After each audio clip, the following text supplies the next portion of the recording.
You know, I suppose I could have stayed home and baked cookies and had teas, but what I decided to do was to fulfill my profession, which I entered before my husband was in public life.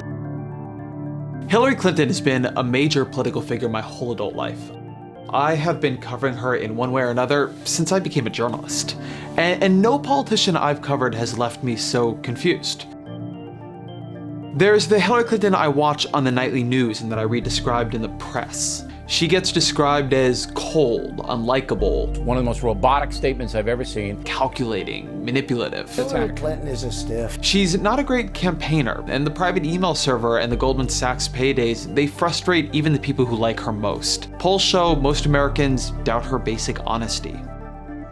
And then there's the Hillary Clinton described to me by people who've worked with her, people who understand Washington in ways I never will. Their Clinton gets described in superlatives. She's brilliant and warm and funny and authentic. And she gets things done. Everybody says that. She gets things done. A master policy strategist. How do you move the policy to actually make it happen? She inspires this loyalty, which, to be honest, is an order of magnitude more than what most politicians get here in DC. Even when I don't work for Hillary, like I don't actually technically work for Hillary, you still feel a little bit like you work for Hillary. I've come to call this the gap.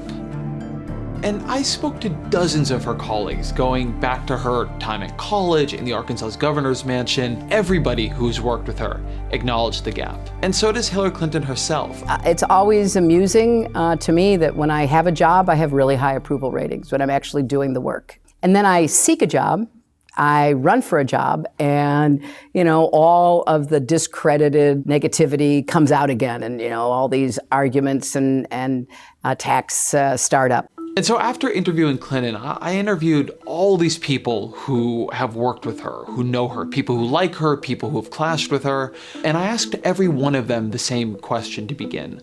What is true about Hillary Clinton when she's governing that is not obvious about her on the campaign trail? What accounts for the gap? To my surprise, all these people I spoke to, at some point or another in our conversation, they all said the same thing every time. She really, truly is interested in listening to people. It didn't sound like a very good answer. Part of her gift is her ability to absorb a lot of information, but not just clinically like reading a briefing book. She wants to hear information from real people, real voters. She listens. The first few times I heard that, it sounded like such bullshit. What a gendered compliment. She listens. Her strengths, I think, are really to, really hear what people are saying and incorporate it into what she's doing. After hearing it 11, 12, 15 times, though, I began to take it more seriously, to ask more questions about it. Clinton actually kicked off her 2000 Senate campaign with a, quote, listening tour. The press hated it. They thought it was just one more way she was dodging having to say real things about the hard issues. But to her, it wasn't bullshit. Hillary did another of these listening tours again to kick off her presidential campaign. She was doing a bunch of events in New Hampshire and heard a ton about the opioid addiction problem in New Hampshire, and then decided to put forward a policy on opioid addiction, and a bunch of other political leaders have done that since. Let's state something obvious here. Let's stop and talk about the elephant in the room. There is a gender dynamic at play here. Women weren't guaranteed the vote in this country until about 1920. You don't have to assert some grand patriarchal conspiracy to suggest that campaigning, a process created by men, dominated by men, and until recently limited to men, might subtly favor male traits. Male traits may be like talking over listening. It's really interesting to look at the Democratic primary through this lens. He's a great talker. That's where his skills come from. She's a great listener. That's where her advantages come from. And this time the listener won. But it felt illegitimate to a lot of people. Clinton's endorsements, her firewall of allies, it made her look like a tool of the establishment, while Sanders' speeches left people marveling at his political skills. Now, I want to be clear. I'm not saying that opposing Clinton was sexist. I'm not saying she should have won. What I'm saying is that presidential campaigns are built to showcase the stereotypically male trait of standing in front of a room speaking confidently. A campaign built on charismatic oration feels legitimate in a way that a campaign built on building deep relationships does not. But here's the thing, deep listening, building those relationships, it is crucial to the work of the president. And it also can get you in trouble. I'm gonna walk through a couple ways Clinton uses her real skill, and it is a skill of listening as a leadership style. But you also get a sense of how her process can go awry. This guy, Bob Greenstein, he has devoted his life to understanding and improving policy that affects the poor. And when I asked him about whether Clinton's listening ends up in anything, he got really specific about how this works. Bill Clinton had run on a platform that included the slogan, "Nobody who works 40 hours a week and has a child in the home should live in poverty in America. We should reward work and family and lift them out." By expanding the refundable earned income tax credit, if you work 40 hours a week and you've got a child in the house, you will no longer be in poverty. When his first budget came out in February '93, it indeed had a large expansion of the earned income tax credit, but it fell short. A policy is flawed in a pretty technical and complicated way. So we did a paper showing this. I had a little quote from Bill Clinton, and the lead said, "But his plan falls short of the goal." I sent it to her top policy advisor, who immediately gave it to her at 2 o'clock in the afternoon. She actually listens, she engages, she reads the memo. At 9 a.m. the next morning, I received a phone call from the White House. And then she goes and gets the change done. To my amazement, they withdrew the original proposal and submitted the revised one within a few days, and it became law in '93. This was the heart of one of the biggest anti-poverty advances of the last several decades and lifts millions of people out of poverty. I heard stories like that again and again. Clinton apparently has a habit of talking to people and stuffing little notes from her conversations in suitcases. And when she was in the Senate, every few months, she would make her whole staff assemble. They would dump out these suitcases full of basically trash. And then they would try to organize the notes to extract policy ideas and to figure out problems they should address based on what she's heard. People in her Senate office told me that this really did lead to legislation, to new amendments.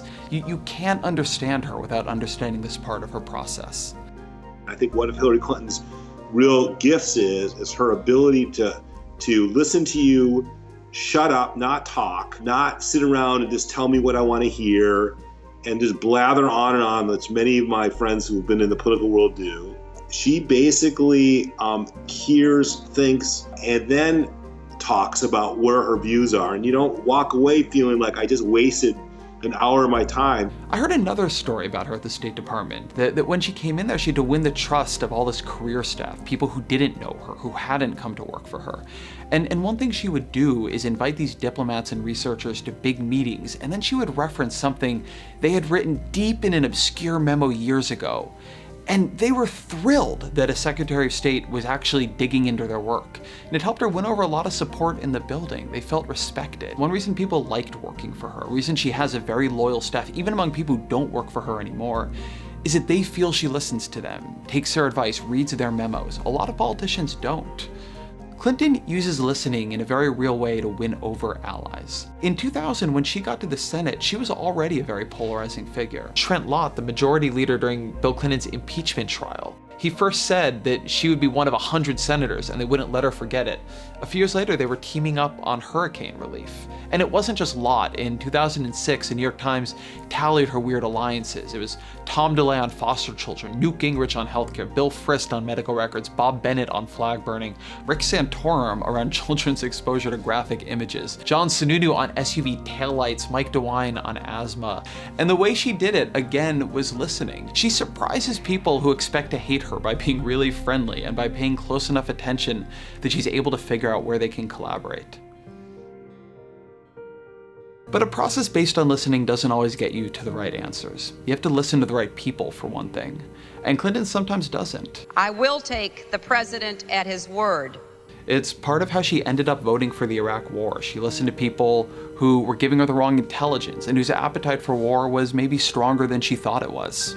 That he will try hard to pass a UN resolution and will seek to avoid war if at all possible. Another problem is she can listen to too many people. The biggest government reform Hillary ever sought, the healthcare bill in 93 and 94, it was a disaster. She created this sprawling process with 500 policy experts. There are so many lessons to be learned. Everybody was being heard. Everybody's ideas were being reflected in the bill. A national limit on healthcare? Really? And so we ended up with a bill that was so complex nobody could understand it.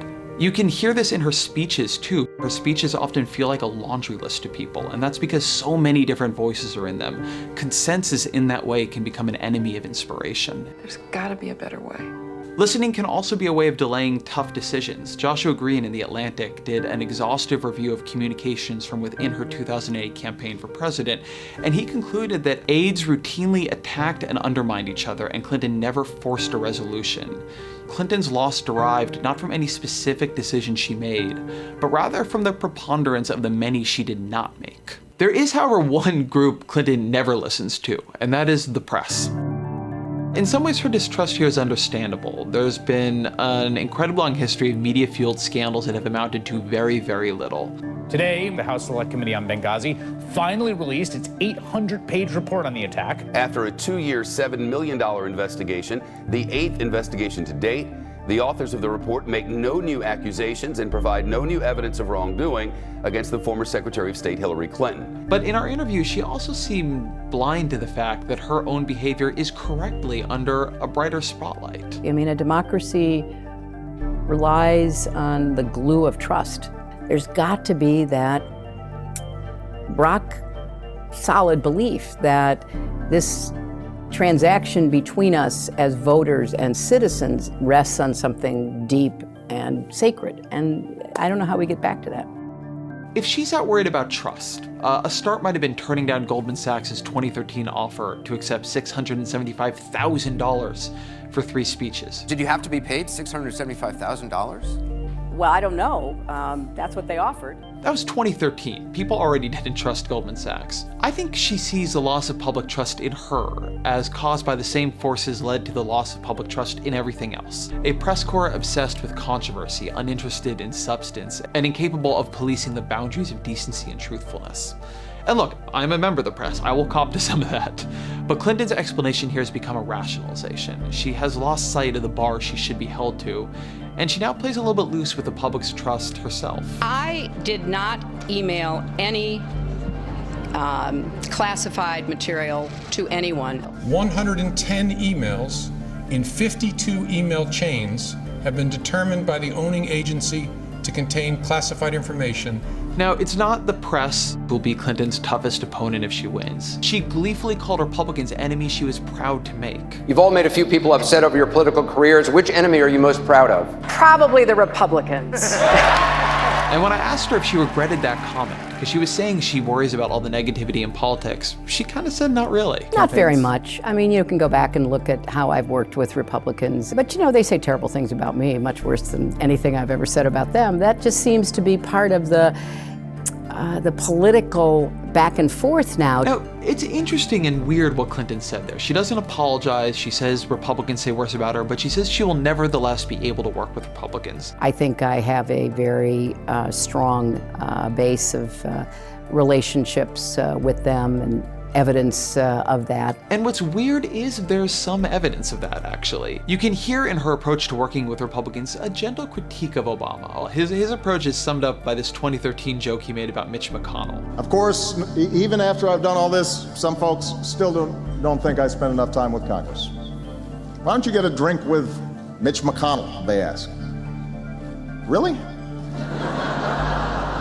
Why don't you get a drink with Mitch McConnell? This is where Hillary differs. I think a lot of governing is, you know, the slow, hard boring of hard boards. I don't think there's anything sexy, exciting, or headline grabbing about it. I think it is getting up every day, building the relationships, finding whatever sliver of common ground you can occupy, never ever giving up in continuing to reach out even to people who are sworn political, partisan adversaries. And look, a Hillary Clinton presidency, it's not going to be some peaceful era in American politics. If she's in the White House, Republicans will spend every waking moment working to recapture it from her. It is easy to imagine reading an article in the third year of a Clinton presidency that sees this process as the root of her failures, where the president gets lost in the details, where she's searching for common ground with Republicans she can't find. But Clinton will try, and there may even be moments when she succeeds. She will look for common ground, even small pieces of common ground. She will build these relationships. No one will ever accuse her of not having Mitch McConnell over for enough drinks. Hell, he may even like having a drink with her. He'll probably find she's a pretty good listener.